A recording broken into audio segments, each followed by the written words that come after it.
Hello बच्चों, आपका स्वागत है मेरे चैनल केमिस्ट्री में। मैं Surendra Kumar, assistant professor DV college Kanpur. बेटा हम लोग डिस्कस कर रहे थे सरफेस केमिस्ट्री। पहला लेक्चर में हमने डिस्कस कर लिया है एडजॉर्प्शन। दूसरा लेक्चर हम लोग कोलाइड डिस्कस करेंगे। मैंने इससे पहले लेक्चर बताया था आपको कि एक क्वेश्चन कम से कम कोलाइड से और एडजॉर्प्शन से आता है। थ्योरेटिकल पोर्शन है, आपको इसका कंटेंट तैयार रखना है। बहुत सिंगल लाइन क्वेश्चन आता है। यदि आपका कंटेंट तैयार है, सिंगल लाइन क्वेश्चन आएगा, तुरंत हो जाएगा, सेकंड्स में क्वेश्चन होता है। यदि तैयार नहीं है तो कंफ्यूजन होता है, इसलिए आप इसको एक दो बार तो तीन बार रीड कर लेंगे तो आपको अच्छे से तैयार हो जाएगा। बहुत छोटा कंटेंट है, 2 लेक्चर में उसे कंप्लीट करेंगे। पहला लेक्चर हो चुका, आज दूसरा लेक्चर कोलाइड्स। कोलाइड्स क्या होता है, यदि हम डिफाइन करें तो 3 तरह का सोल्यूशन या मिक्सचर होता है। क्या है? ट्रू सोल्यूशन, कोलाइडल सोल्यूशन और सस्पेंशन सोल्यूशन। कोलाइडल सोल्यूशन में जो पार्टिकल साइज होता है वो लेस देन 1 नैनोमीटर होता है। कितना होता है? Less than 1 nanometre. इसीलिए क्या होता है? इनविजिबल होता है, दिखाई नहीं देता। जो पार्टिकल्स होते हैं सॉलिड और सॉल्वेंट के, वो डिसॉल्व होने के बाद दिखाई आपस में अलग से दिखते नहीं है, पूरा होमोजेनियस सॉल्यूशन दिखता है। क्या दिखता है? होमोजेनियस सॉल्यूशन दिखता है। जबकि कोलाइडल सोल्यूशन में क्या होता है, अल्ट्रा माइक्रोस्कोप से देखेंगे तो विजिबल होता है। डिस्पर्स फेज और डिस्पर्शन फेज विजिबल होता है। हेटेरोजेनियस सॉल्यूशन होता है ये। और यदि सस्पेंशन की बात करें तो उसमें जो पार्टिकल साइज होता है वो ग्रेटर देन 100 नैनोमीटर होता है। कोलाइडल सोल्यूशन में particle size less than 100 nanometre होता है। सस्पेंशन क्या होता है, उसमें क्या है, दोनों जो आपका पार्ट है सॉलिड और सॉल्वेंट, वो क्या होता है, वो साफ साफ विजिबल होता है, अलग अलग दिखाई देता है। हेटेरोजेनियस सॉल्यूशन ये भी है। यदि इसमें बात करें तो जो कोलाइडल सॉल्यूशन जो हमें डिस्कस करना है वह कुछ स्पेशल प्रॉपर्टी शो करता है, जैसे टेंडेल इफेक्ट, ब्राउनियन मोशन। ये सब प्रॉपर्टीज सिर्फ और सिर्फ कोलाइडल सॉल्यूशन शो करते हैं। आपको ध्यान रखना, क्वेश्चन पूछा जाएगा कोलाइडल सॉल्यूशन शो प्रॉपर्टीज, तो ध्यान रखना ब्राउनियन मोशन और डाल्टन इफेक्ट, ये 2 सबसे इंपॉर्टेंट प्रॉपर्टीज हैं जो सिर्फ और सिर्फ कोलाइडल सॉल्यूशन शो करते हैं। ध्यान रखिए बेटा, आगे बात करते हैं।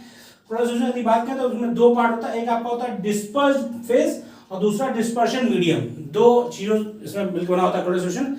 आपका क्या, डिस्पर्स्ड फेज और डिस्पर्शन मीडियम। उसी हिसाब से आपके कॉम्बिनेशन है बेटा, टोटल 9 कॉम्बिनेशन है। गैस गैस का मैंने नहीं लिखा है। क्या है, सॉलिड आपका डिस्पर्स फेज हो और डिस्पर्शन मीडियम जिसमें मतलब वो घुल रहा है, डिस्पर्शन मीडियम वो सॉलिड हो, तो क्या कहना था, सॉलिड सॉल्ट एलॉय। तो आपको इसमें याद कैसे रखना है, होता क्या, आपको बोलेगा कि सॉलिड सॉलिड का जो कोलाइडल सॉल्यूशन हो उसे क्या कहते हैं या उसका एग्जांपल क्या है। तो सॉलिड सॉलिड का मतलब होता है डिस्पर्शन फेज भी सॉलिड है और डिस्पर्शन मीडियम भी सॉलिड है, तो वो क्या होता है, उसका एग्जांपल है एलॉयस। एलॉयस में क्या होता है, यदि हम किसी भी एलॉय की बात करें तो 2 या 2 से ज्यादा मेटल्स का होमोजेनियस मिक्सचर होता है, वो उसे क्या होता है, कोलाइड्स कहते हैं। उससे क्या होता है, सॉलिड सॉलिड दोनों होता है, इसलिए उसे क्या है एलॉय। सॉलिड लिक्विड होगा तो उसे सॉल कहते हैं। क्या कहते हैं? सॉलिड लिक्विड होगा सॉल कहते हैं। जैसे सिल्वर सॉल, एयू सॉल, किसी भी मेटल का सॉल जो होगा वो क्या होगा, सॉलिड डिस्पर्स इन लिक्विड। फिर क्या है, सॉलिड गैस। सॉलिड गैस में हो तो उसको बोलते हैं एरोसॉल। क्या बोलते हैं? एरोसॉल। ध्यान रखिए, ये बहुत इंपॉर्टेंट है। सॉलिड किस में डिस्पर्स है, गैसेस में डिस्पर्स है। एरोसॉल बहुत कॉमन सी बात करें, स्मोक या विंड्स की बात करें, जो हवा चलती है उसमें क्या होता है, गैसेस होता है और उसमें छोटे छोटे क्या सॉलिड पार्टिकल्स होते हैं, तो वो क्या है, वो एग्जांपल है एरोसॉल का।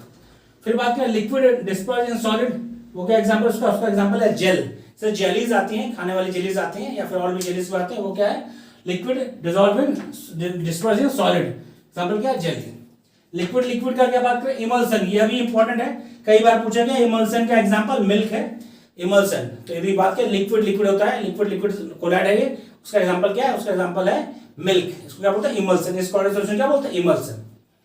लिक्विड गैस की बात करें उसको बोलते हैं लिक्विड एरोसॉल, जैसे फॉग। लिक्विड गैस की बात करें, लिक्विड एरोसॉल जैसे फॉग। फॉग में क्या होता है बेटा, ड्रॉपलेट्स होते हैं वाटर के, जो क्या होते हैं, हवा के साथ घुले होते हैं, तो फॉग बना होता है, कोहरा इसे कहते हैं। गैस सॉलिड की बात करें तो सॉलिड फोम होता है एग्जांपल, और गैस लिक्विड की बात करें तो फोम या फ्रोथ की बात करते हैं। तो ये आपको याद रखना है कॉम्बिनेशन, खासतौर से ये दोनों तो खासतौर से याद रखने हैं, एरोसॉल और एमल्सन। कॉपी कर लीजिए।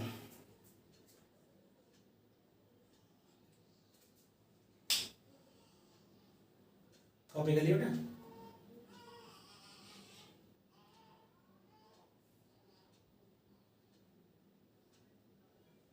कॉपी कर लिया। अब थोड़ा हम आगे और कुछ चीजें सीखते हैं।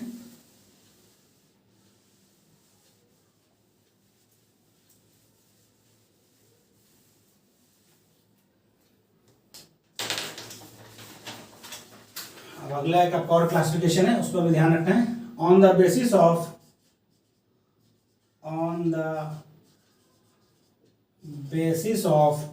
interaction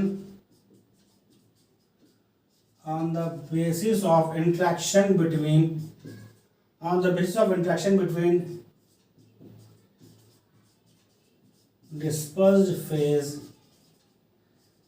and dispersion medium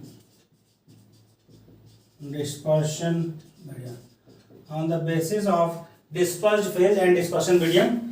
further दो क्लासिफिकेशन है, लायोफिलिक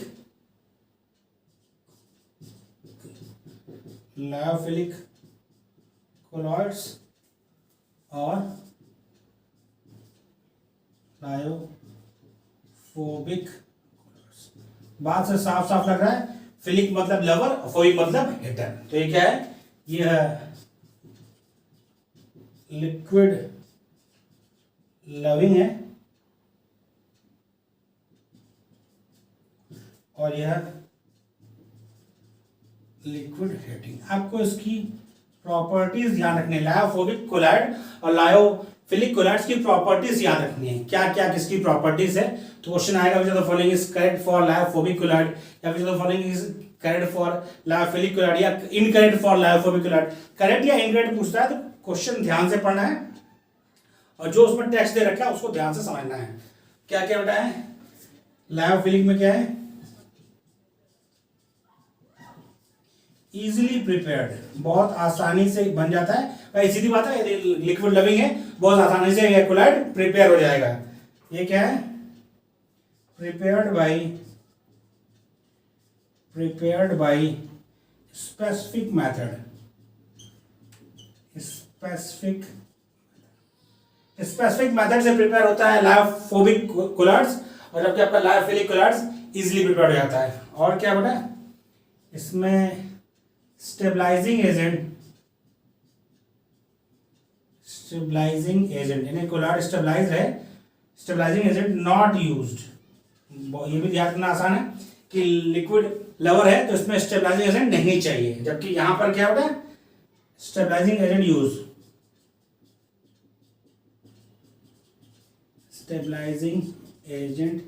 यूज, तो आपको याद रखना है किसमें यूज होता है, लायोफोबिक में स्टेबलाइजिंग एजेंट यूज होता है, लायोफिलिक में स्टेबलाइजिंग एजेंट यूज नहीं होता है। इस तरह आपको चीजें याद रखनी है, किसमें यूज होता है किसमें यूज नहीं होता है। ये बेटा आपका स्टेबल होता है, क्योंकि लविंग है तो क्या है, स्टेबल है। ये आपका लेस स्टेबल है, इसीलिए इसमें यूज किया था लेस स्टेबल, इसीलिए इसमें स्टेबलाइजिंग एजेंट यूज करते हैं। इसमें कोई चार्ज नहीं होता, नो चार्ज, कोई चार्ज नहीं होता। इसमें क्या होता है, यह चार्ज होता है, पॉजिटिव चार्ज होगा या नेगेटिव चार्ज होगा, पॉजिटिव या नेगेटिव चार्ज। यानी इलेक्ट्रोलाइट्स के जो कोलॉइड्स होते हैं वो ये होते हैं, और नॉन इलेक्ट्रोलाइट्स कोलॉइड्स होते हैं। आपको प्रॉपर्टीज ध्यान रखनी है, लायोफिलिक, लायोफोबिक, लायोफिलिक मतलब लिक्विड लविंग, लायोफोबिक मतलब लिक्विड हेटिंग, इजीली प्रिपेयर्ड होगा लायोफिलिक, इसी स्पेसिफिक मेथड से प्रिपेयर होगा। इसमें स्टेबलाइजिंग एजेंट नहीं चाहिए, इसमें स्टेबलाइजिंग चाहिए। ये स्टेबल है, ये लेस स्टेबल है, ये नो चार्ज है, इसमें चार्ज है। ये पॉइंट्स आपको याद रखना, कॉपी कर लीजिए। फिर आपको कुछ और पॉइंट बताए जाते हैं, तो बेटा आपको कुछ पॉइंट्स ही याद रखने हैं। जो प्रॉपर्टीज आपको बताई जा रही है कैसे, उसके बारे में जो टेक्स्ट आपको बताया जा रहा है उसको आपको पढ़ के याद रखना है, क्या बताया जा रहा है और उसमें क्या क्या पॉइंट्स हैं, वो पॉइंट्स आपको याद रखने हैं। फिर अगला आपका है एसोसिएटेड कोलॉइड, एसोसिएटेड कोलॉइड्स या मिसेल्स कहते हैं, एसोसिएटेड कोलॉइड या मिसेल्स। क्या होता है, इसमें आपको ध्यान रखना है, क्या होता है, there are some substance, there are some substance which at low concentration,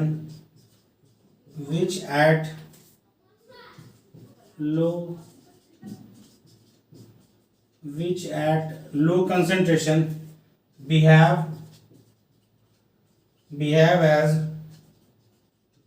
normal strong electrolytes. Lower concentration पे ये है नॉर्मल इलेक्ट्रोलाइट की तरह बिहेव करते हैं, behave as normal electrolytes, but at higher concentration higher concentration, but at higher concentration exhibit colloidal behavior.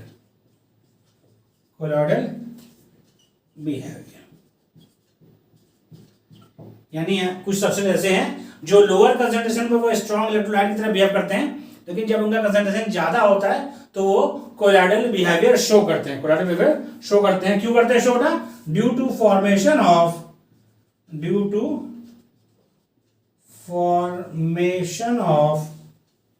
Aggregates. ये point बहुत important है। Due to formation of aggregates वो क्या करते हैं? हायर कंसंट्रेशन पे कोलॉइडल बिहेवियर शो करते हैं। उसे क्या कहते हैं? कॉल्ड मिसेली या मिसेल्स। अब इसमें पॉइंट क्या ध्यान रखना है? ये तो हो गया आपका क्या कैसे बनता है मिसेल्स, हायर कंसंट्रेशन पर बनेगा। अब इसमें पॉइंट ये ध्यान रखने, पॉइंट लिखवा रहे हैं वो ध्यान रखना है आपको। यह पॉइंट इंपॉर्टेंट है। क्या बेटा? Formation of micelle takes place only above a particular temperature.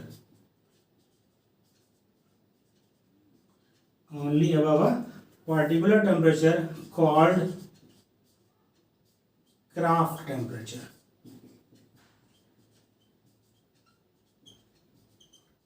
temperature.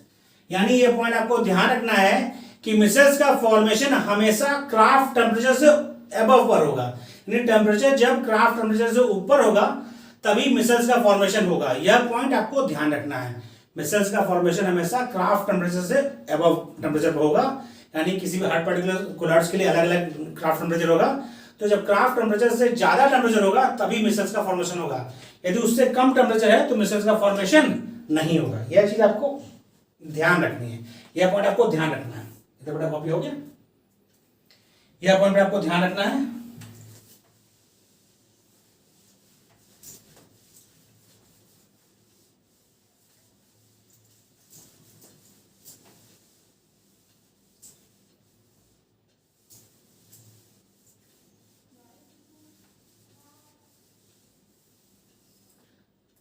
अगला पॉइंट क्या बेटा जो ध्यान रखना है?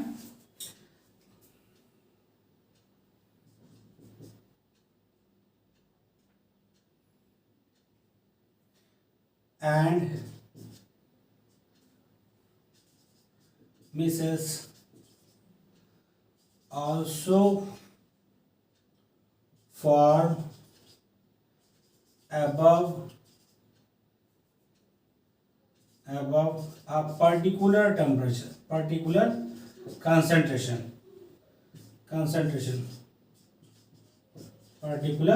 concentration called critical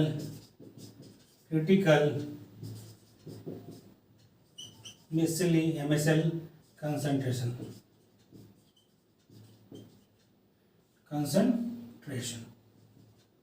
या CMC। क्या बोलते हैं उसको? CMC अबव, यानी CMC से ज्यादा कंसंट्रेशन हो, क्राफ्ट टेम्परेचर से ज्यादा टेम्परेचर हो तभी मिसल्स का फॉर्मेशन होगा। CMC मतलब क्रिटिकल मिसल्स कंसंट्रेशन से ज्यादा कंसंट्रेशन हो और क्राफ्ट टेम्परेचर से ज्यादा टेम्परेचर हो तभी मिसल्स का फॉर्मेशन होगा। यह पॉइंट ध्यान रखना है। अबव ज्यादा हो, यह पॉइंट ध्यान रखिए क्योंकि पूछेगा मिसल्स का फॉर्मेशन होता है CMC के बिलो, CMC के अबव, CMC के इक्वल या नन ऑफ दीज। तो CMC से अबव होना चाहिए कंसंट्रेशन तभी मिसल्स का फॉर्मेशन होगा। यह पॉइंट आपको ध्यान रहेंगे तो होगा। ये अगला पॉइंट ध्यान रखिए। यदि कम होगा तो क्या होगा? ऑन डाइल्यूशन, एंड जब कंसंट्रेशन कम हो गया बेटा, these colloids on dilution, these colloids revert back to individual ion। उससे कम कंसंट्रेशन होगा मिसली CMC से तो क्या होगा? वापस वो अपने आयंस में कन्वर्ट हो जाएंगे, रिवर्ट हो जाएंगे। कॉपी कर लिए बेटा। इधर कॉपी कर लिया, इसे कॉपी कर लीजिए, स्क्रीनशॉट ले लीजिए। इसमें सारे पॉइंट इंपॉर्टेंट है। सीएमसी से ज़्यादा कंसंट्रेशन होना चाहिए, क्राफ्ट टेम्परेचर ज़्यादा टेम्परेचर होना चाहिए, तभी मिसेस का फॉर्मेशन होगा। ओके, कॉपी कर लीजिए।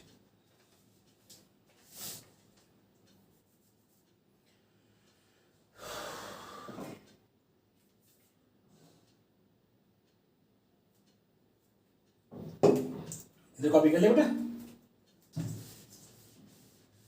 मैं आपसे बार बार कह रहा हूँ बेटा, देखिए ये बहुत थ्योरेटिकल पोर्शन है, पढ़ने में आपको थोड़ा बोरियत होगी, लेकिन आपको पढ़ना है। ये बार बार मैं इसलिए कह रहा हूँ क्योंकि हम लोग भी जब हमने खुद पीएचडी दिया था तो लास्ट तक पढ़ने का मन नहीं करता, लेकिन फिर भी पढ़ के क्वेश्चन आते हैं। क्वेश्चन आता है, 1 से 2 क्वेश्चन आएगा। सबसे खास बात क्या है कि क्वेश्चन टाइम बहुत कम लेता है, तो आपका टाइम सेविंग होगा। और हर क्वेश्चन के इक्वल मार्क्स हैं, हर क्वेश्चन के इक्वल मार्क्स हैं, तो आपको 1 से 2 क्वेश्चन मिलेगा, इसलिए पढ़ना जरूरी है। अब आप दोनों डिस्कस करेंगे प्यूरिफिकेशन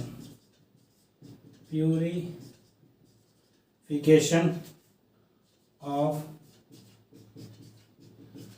कोलॉइडल सॉल्यूशन। इसमें कुछ प्रोसेस हैं जिसके बारे में थ्योरेटिकल क्वेश्चन बनते हैं। पहला आपका है dialysis.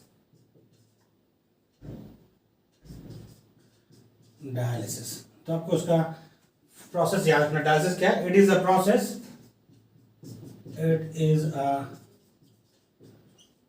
Process of removing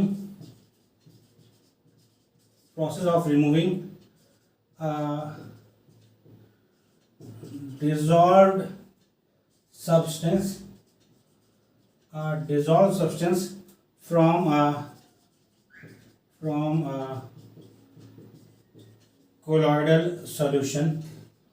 from colloidal solution by means of diffusion through a suitable membrane। तो आपको प्रोसेस याद रखना है। इसमें सुटेबल मेम्ब्रेन के थ्रू डिफ्यूजन होता है डायलिसिस में, उससे होता है प्यूरिफिकेशन ऑफ कोलॉइड्स। इधर कॉपी कर लिया बेटा, सर कॉपी हो गया। ये सब प्रोसेस है बेटा जिसका थ्योरी आपको तैयार रहना चाहिए। बहुत सिंपल तरीका है। मैंने कहा आप सिंपली 2-3 बार इसको रीड करेंगे, नोट्स बना लीजिए। एनसीईआरटी से मैंने नोट्स बनाई, मैं आपको बता दूं पहले, इसीलिए क्यों, ताकि वहाँ से चीज़ें कम से कम में आपको एक्यूरेट रहेंगी और आप उसको तैयार कर लीजिए। डायलिसिस, अगला क्या है बेटा?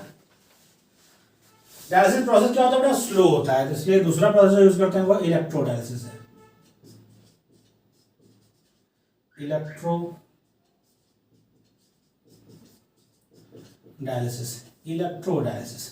डायलिसिस प्रोसेस स्लो है, इसलिए इलेक्ट्रोडायलिसिस। ये क्या होता है? Dialysis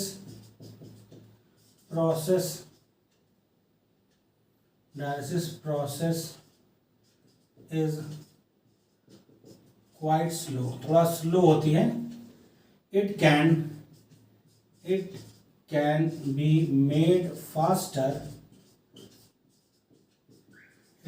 made faster by applying,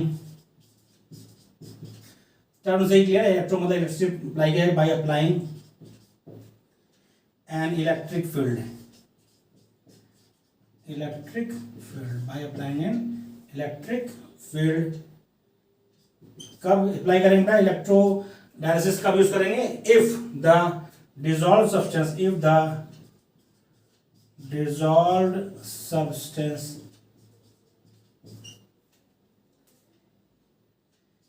in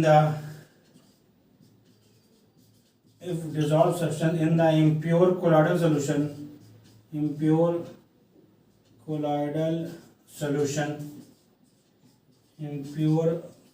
solution is only an electrolyte, then तब क्या कहेंगे? then process is known as electrodialysis। तब क्या कहेंगे बेटा? इलेक्ट्रोडायलिसिस प्रोसेस कहेंगे। क्या है? Dialysis process is quite slow, it can be made faster by applying an electric field. Electric field apply करेंगे डायलिसिस प्रोसेस को स्ट्रॉन्ग मतलब कि फास्ट करने के लिए, लेकिन ये तभी यूज करेंगे इफ, कब यूज करेंगे? If the dissolve substance in the impure colloidal solution is only an electrolyte. जब क्या होगा? जब क्या हो? इलेक्ट्रोलाइट्स, इलेक्ट्रोलाइट नहीं होगा तो इलेक्ट्रिक फील्ड अप्लाई नहीं करेंगे। ठीक है, कब यूज करेंगे कब नहीं करेंगे ये चीज आपको ध्यान रखना है। इसे कॉपी कर लिया बेटा। फिर आपका है ultra filtration. Ultra filtration copy कर लिया।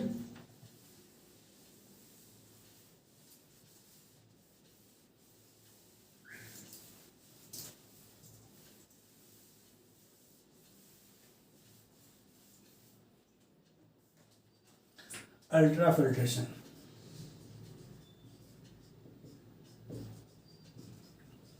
Ultra filtration, ultra filtration. तो ये क्या होगा? Process of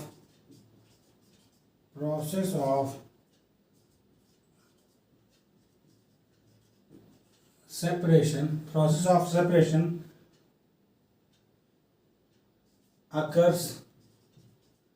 occurs by specially prepared filters, filter which are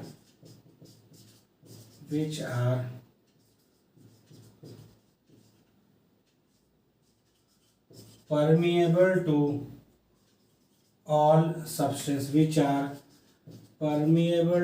all substance, except the colloidal particles, मतलब ऐसे स्पेशली प्रिपेयर्ड मेम्ब्रेन से फिल्ट्रेशन करते हैं जो सारे पार्टिकल्स के लिए फिल्टर्ड हो जाएगा, लेकिन उसमें कोलोइडल पार्टिकल्स फिल्टर्ड नहीं होंगे। स्पेशली प्रिपेयर्ड फिल्टर से अल्ट्रा फिल्ट्रेशन करते हैं। कॉपी कर लिया, इसे कॉपी कर लिया। अब हम कुछ प्रॉपर्टीज की बात करते हैं। आपसे फिर कहा कि इसमें क्वेश्चंस आते हैं टेक्स्ट वाले कोलोइडल सॉल्यूशन में कि ये कथन सही है, कथन गलत है, या फिर उसके बारे में लिखा रहेगा थोड़ा सा कि इसकी मतलब टेंडल इफेक्ट के बारे में बात सही है, या अल्ट्रा फिल्ट्रेशन के बारे में बात सही है, या डायलिसिस के बारे में बात सही है, which of the following is correct, incorrect, या which statement is correct, incorrect, इस टाइप के क्वेश्चन आते हैं। तो आपको सारे थ्योरी याद रखनी है, सारी थ्योरी क्या करनी है? याद रखनी है। इधर कर लिया बेटा। तो हम बात करते हैं प्रॉपर्टीज की। कोलोइडल सॉल्यूशन जो है उसकी प्रॉपर्टीज की बात करते हैं। तो बहुत सी प्रॉपर्टीज शो करता है वो, लेकिन हम यहाँ पर इंपॉर्टेंट प्रॉपर्टीज जो उसकी ब्राउनियन मोशन और टेंडल इफेक्ट है उन सब की बात करेंगे। ये क्वेश्चन उन्हीं से आते हैं। तो properties of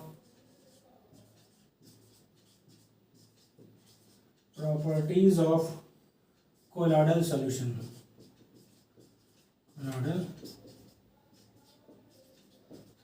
properties of colloidal solution में पहला हम लोग डिस्कस कर रहे हैं टेंडल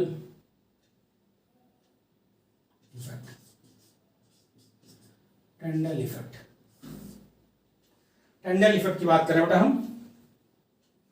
टेंडल इफेक्ट की बात करें। टेंडल इफेक्ट आपने बहुत कॉमनली देखा होगा, आपका ध्यान नहीं गया होगा, समझ लीजिए। यदि आप देखेंगे एयर जो आपकी है वो कोलोइडल सॉल्यूशन है, गैस का।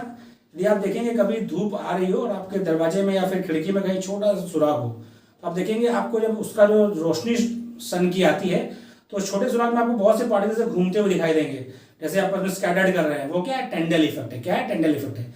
या आप तो नहीं, अब तो मान लीजिए इंटरनेट से सारी मूवीज चलती हैं। यदि आपने पहले मूवीज देखी थोड़ा आज से 3-4-5 साल पहले, जब इंटरनेट का इतना बोलबाला नहीं था, तो आप देखे होंगे जो बालकनी की सीट है, कुछ जगह बालकनी है, कुछ जगह नीचे वाली सीट में से जहाँ से रिलीज होता है वो, मतलब कि मूवीज फोकस की जाती है कैमरा से, तो देखेंगे वो जो रोशनी निकलती है जिससे पर्दे पर पिक्चर आती है, तो वहां देखेंगे उसकी रोशनी में आपको बहुत से पार्टिकल्स स्कैटर्ड करते मिलेंगे। तो वो क्या है? वो टेंडल इफेक्ट है। कोलोइडल सॉल्यूशन का क्या है? टेंडल इफेक्ट है। वही आपका टेंडल इफेक्ट है। आपने उसको प्रैक्टिकली देख रखा है। यहाँ हम उसके थ्योरेटिकल पोर्शन की बात करते हैं। क्या है टेंडल इफेक्ट, क्यों होता है, इससे मतलब है Tyndall effect is due to the fact, Tyndall effect is due to the fact that colloidal particles scattered scattered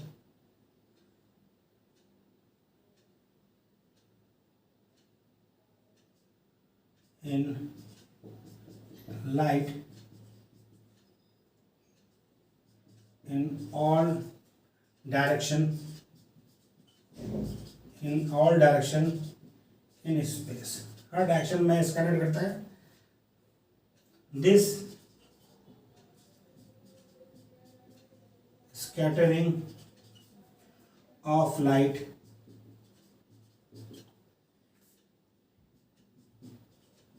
illuminates the path of beam in colloidal dispersion. Okay. इसमें जो आपको पॉइंट याद रखना है वो मैं बता रहा हूँ. ये तो थ्योरेटिकल क्वेश्चन हो गया उसका. तो पॉइंट याद रखना, उसकी बात हम करते हैं. टेंडेल इफेक्ट के लिए क्या जरूरी है? पहली बात ये रखना है, कोलॉइडल सॉल्यूशन टेंडेल इफेक्ट देते हैं. पहले तो ये बात रखिए, सिर्फ और सिर्फ कोलॉइडल सॉल्यूशन ही टेंडेल इफेक्ट देते हैं, ये बात ध्यान रखिए. और क्या ध्यान रखिए, ये पॉइंट जो अब लिखवाने जा रहे हैं, टेंडेल effect is observed only when the following two conditions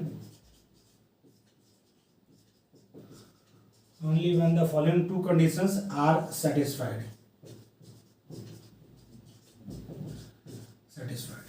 टेंडेल effect तभी ऑब्जर्व होगा जब ये दो कंडीशन सेटिस्फाइड होंगी. कोलॉइडल सॉल्यूशन टेंडेल इफेक्ट देंगे, लेकिन उसमें भी ये दो कंडीशन सेटिस्फाइड होंगी तभी टेंडेल इफेक्ट देगा. तो क्वेश्चन आता है आपको ये कि कोलॉइडल सॉल्यूशन टेंडेल इफेक्ट देते हैं? हाँ देते हैं. फिर कोई पूछ लेता है कि कंडीशन पर क्वेश्चन पूछ लिया तो दोनों कंडीशन आपको याद रखनी चाहिए. क्या है बेटा? पहली कंडीशन है the diameter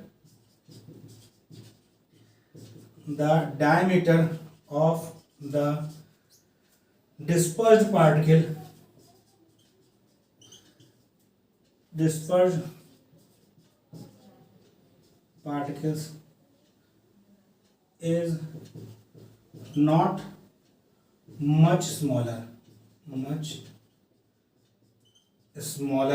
than the diameter of a dispersed particle is not much smaller than the wavelength of the light used. तो लाइट यूज की गई है, उससे डिस्पर्स्ड पार्टिकल का डायमीटर बहुत छोटा नहीं होना चाहिए. डिस्पर्स्ड पार्टिकल का डायमीटर जो लाइट यूज है उसके वेवलेंथ से बहुत छोटा नहीं होना चाहिए. यह पहली कंडीशन है. दूसरी कंडीशन क्या है?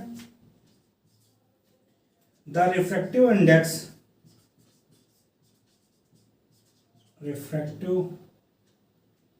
index of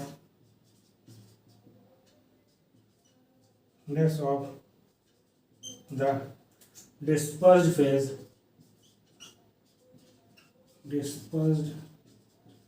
phase and the dispersion medium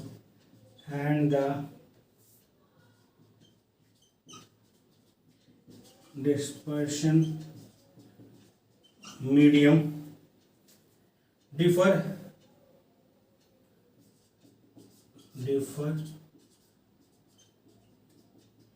greatly in magnitude. ये दो कंडीशन सेटिस्फाई करेगा आपका कोलॉइडल सॉल्यूशन, तभी आपका जो है ये दो कंडीशन सेटिस्फाई करेगा तभी आपका टेंडेल इफेक्ट कोलॉइडल सॉल्यूशन देगा. यदि दोनों सेटिस्फाई नहीं करेगा तो टेंडेल इफेक्ट नहीं देगा. कॉपी कर लिए बेटा, आपको ध्यान रखना है. कॉपी कर लीजिए.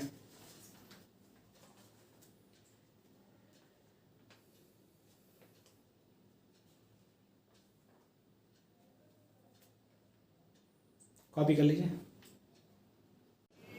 हाँ बेटा, अब हम बात करते हैं कोलॉइडल सॉल्यूशन के नेक्स्ट प्रॉपर्टीज की. वो है ब्राउनियन मोशन. टेंडेल इफेक्ट देता है ब्राउनियन मोशन. क्या होता है Brownian motion? Colloidal particles appears to be in a state of continuous zig zag motion. जो बेटा continuous zig zag motion colloidal particle करते हैं उसी को कहते हैं ब्राउनियन मोशन। क्यों कहते हैं? This motion was first observed by British botanist Robert Brown और and is known as Brownian motion. तो क्या होता है, यह भी एक कोलॉइडल सॉल्यूशन की प्रॉपर्टीज है कि कोलॉइडल सॉल्यूशन में जो कोलॉइड के पार्टिकल होते हैं वो कॉन्टिन्यूअस जिग जैग मोशन करते हैं, इसे क्या कहते हैं? ब्राउनियन मोशन कहते हैं। तो टेंडल इफेक्ट देते हैं, ब्राउनियन मोशन देते हैं, ये आपको ध्यान रखना है, यह सिर्फ और सिर्फ कोलॉइडल सॉल्यूशन में होता है। ठीक, अगला क्या है, नेक्स्ट आपका है इलेक्ट्रोफोरेसिस। इलेक्ट्रोफोरेसिस क्या बेटा? The existence of charge on colloidal particle is confirm by electrophoresis. तो ये ध्यान रखना है आपको कि कोलॉइडल पार्टिकल्स में चार्ज है, किसके द्वारा कंफर्म होता है? यह इलेक्ट्रोफोरेसिस एक्सपेरिमेंट के द्वारा कंफर्म होता है। ये छोटे छोटे पॉइंट आपको याद रखने हैं क्वेश्चन के लिए। क्या बेटा? The existence of charge on colloidal particle is confirm by electrophoresis experiment. इसमें क्या होता है? When electric potential is applied across two platinum electrode dip in a colloidal solution, the colloidal particles move toward one or other electrode। क्या करते हैं? Platinum electrode को dip करते हैं, इसमें अप्लाइड पोटेंशियल अप्लाई करके डिप करते हैं कोलॉइडल सॉल्यूशन में। तो क्या होगा? जो कैटायन आपका होगा वो कहां जाएगा? वो जाएगा कैथोड की तरफ, एनायन जाएगा एनोड की तरफ। तो ये कह रहा है the movement of colloidal particle under the applied electric field electric potential is called electrophoresis. जो कोलॉइडल पार्टिकल का मूवमेंट है अप्लाइड पोटेंशियल अप्लाइड करने के बाद, वह मूवमेंट कहलाता है इलेक्ट्रोफोरेसिस। इसमें क्या होता है? पॉजिटिव चार्ज यानी cation move toward cathode and negative charge particle यानी anion particle move toward anode. तो चार्ज है आपका, मतलब कि कोलॉइडल सॉल्यूशन में चार्ज पार्टिकल है, यह किससे कंफर्म होता है? ये होता है कंफर्म इलेक्ट्रोफोरेसिस से। तो ये पॉइंट्स आपको याद रखने हैं, किससे क्या कंफर्म होता है, कौन कॉन्सेप्ट क्या कहता है, क्योंकि टेक्स्ट क्वेश्चन ही सबसे ज्यादा पूछा जाता है कोलॉइडल सॉल्यूशन में, और वो आपको करने हैं, कॉपी कर लिए इसको। फिर आपको नेक्स्ट बताएंगे हम गोल्ड नंबर। सबसे ज्यादा क्वेश्चन कोलॉइडल सॉल्यूशन में गोल्ड नंबर से ही आया है। गोल्ड नंबर क्या होता है इसकी बात हम करते हैं, पहले से कॉपी कर लीजिए।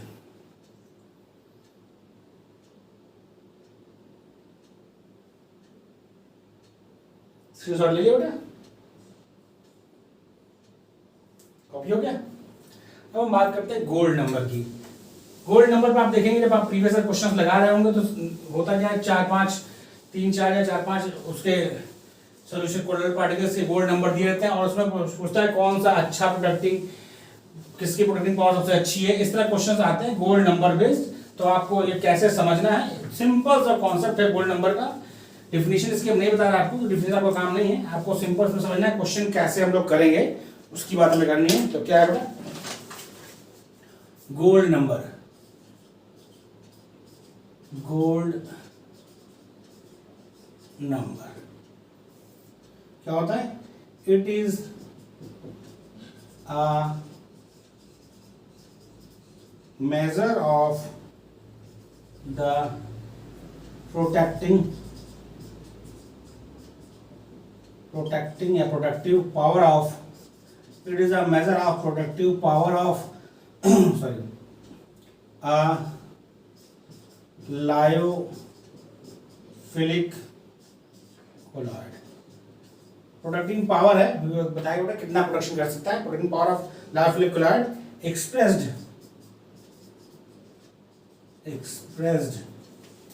as the amount of the dry material that just protects a red gold sol under specified condition।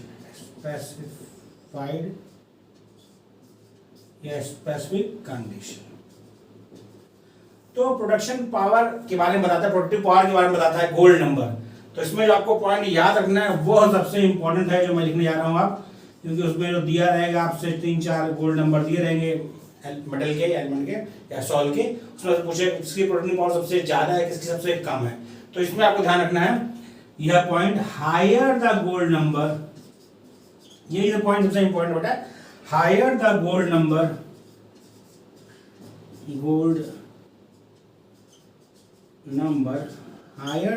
Number lower the protecting power of colloid. यह पॉइंट आपको याद रखना है, higher the gold number lower the protonic power of colloid. यह point यदि आपको याद है उसमें आपको 4, 5 कितने भी सॉल्व हो सकता है, पूछेगा किसकी प्रोटोनिक पावर सबसे ज्यादा है, जिसका गोल्ड नंबर सबसे ज्यादा होगा उसकी प्रोटोनिक पावर सबसे क्या होगी, कम होगी। ये लिख रखा है higher the gold number lower the protonic power. तो इससे आप ज्यादा पूछे, कम पूछे, इंक्रीजिंग ऑर्डर पूछे, डिक्रीजिंग ऑर्डर पूछे प्रोटोनिक पावर का, आप आसानी से बता सकते हैं। बस ये कॉन्सेप्ट को याद होना चाहिए, higher the gold number lower the protonic power of colloid. ये कॉन्सेप्ट आपको याद है तो क्वेश्चन आपको गोल्ड नंबर पे जो पूछे जाते हैं, आज तक पूछे रहे हैं और पूछे जाते हैं, वो आसानी से हो जाते हैं। ये आपको याद रहना चाहिए। याद रखना कंफ्यूजन क्या होता है, गोल्ड नंबर हायर है तो हायर प्रोटोनिक पावर होगा, यदि आपने नहीं पढ़ा है तो। लेकिन है इनवर्स, जितना ज्यादा गोल्ड नंबर होगा प्रोटोनिक पावर उतनी ही कम होगी, उतनी प्रोटोनिक पावर क्या होगी बेटा, कम होगी। अब कुछ आपको और हम कॉन्सेप्ट बता रहे हैं, इस पर क्वेश्चन आए हैं, यदि आपने क्वेश्चन लगाया होगा तो क्वेश्चन इसमें कई बार पूछ चुका है, थोड़ा उसके बारे में बताना चाह रहे हैं। कोलॉइड्स ये बड़ा एनसीईआरटी से मैंने ले रखा है क्योंकि इसमें देखा मैंने कई बार क्वेश्चन इस पर पूछ चुका है। अराउंड यह क्वेश्चन बहुत कॉमन है कि स्काई का कलर ब्लू क्यों होता है, due to scattering of colloidal particles. तो आपको ध्यान रखना है स्कैटरिंग की वजह से होता है, बहुत से डिफ्रेक्शन है, इंट्रैक्शन कुछ भी लिख सकता है, तो आपको ध्यान रखना है। कोलॉइड्स और मिल्क आपका कोलॉइड है क्या है, तो ये सब चीज़ आपको ध्यान रखनी है। मैं आपको इसी एग्जाम्पल लगा हूँ। पहला आपका इसमें है ब्लू कलर, ब्लू कलर इस पर क्वेश्चन कई बार पूछ चुका है, ऑफ द स्काई। इसमें कोलॉइड का रोल है ब्लू कलर ऑफ स्काई में, dust particles along with water suspended in air scatter blue light। तो स्कैटरिंग की वजह से होता है scatter blue light which reaches our eyes and the sky looks blue to us। तो नीला रंग का दिखता है स्काई क्योंकि स्कैटरिंग होती है आपका, जो उसमें कोलॉइडल सोल्यूशन है आपका डस्ट पार्टिकल और वाटर सस्पेंशन का, उससे क्या है ब्लू कलर का दिखाई देता है स्काई। और क्या बड़ा एग्जांपल है, फॉग इज अ कोलॉइड। फिर क्या फूड आर्टिकल्स बहुत से हैं जो कभी आप पूछ लेता है इसमें से कोलॉइड कौन है, तो आपको याद होगा तभी आप कर पाएंगे, वरना कंफ्यूजन होता है कि कोलॉइड है या नहीं है। तो milk is a colloid, butter, ice cream, इसमें बड़ा कंफ्यूजन होता है आइसक्रीम क्या है, आइसक्रीम, फ्रूट जूस, हलवा, जो हलवा आपको बहुत पसंद है हलवा, ये सब क्या है बेटा, कोलॉइड्स हैं। इधर कॉपी कर लिया बेटा गोल्ड नंबर वाला, कॉपी हो गया बेटा।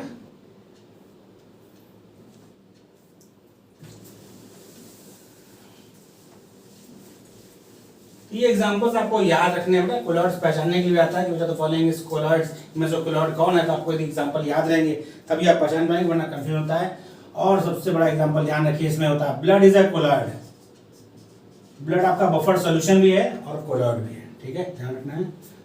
Even soil is a colloid और formation of delta is also due to colloid. Formation of delta is also due to colloids. इतनी चीजें आपको याद रखनी है, एनसीईआरटी से लिया है बेटा मैंने, इतनी चीजें याद रखनी। कभी क्वेश्चंस बनते हैं, मैं फिर बार बार कह रहा हूँ थ्योरेटिकल टॉपिक है, थोड़ा आपको नीरस लगेगा लेकिन पढ़ना है बेटा, क्योंकि 1 से 2 क्वेश्चन आता है, सिंपल क्वेश्चन आता है, थ्योरेटिकल क्वेश्चन आता है। यदि आपने इसको 2-3 बार पढ़ रखा है चैप्टर को तो आप आसानी से कर सकते हैं, इसको स्किप नहीं करना है, पढ़ना है। बहुत कम टाइम लेता है ये, 2-3 बार अच्छे से रिवाइज करते हैं। आप यदि चाहेंगे एक बार ने पढ़ लिया तो आधे घंटे में चैप्टर रिवाइज हो जाता है, तो 2-3 बार रिवाइज कर लेंगे तो क्वेश्चन जब भी आपका आएगा कंपटीशन में, मतलब पीजीटी में टीजीटी में, आप कर सकते हैं। कॉपी कर लीजिए।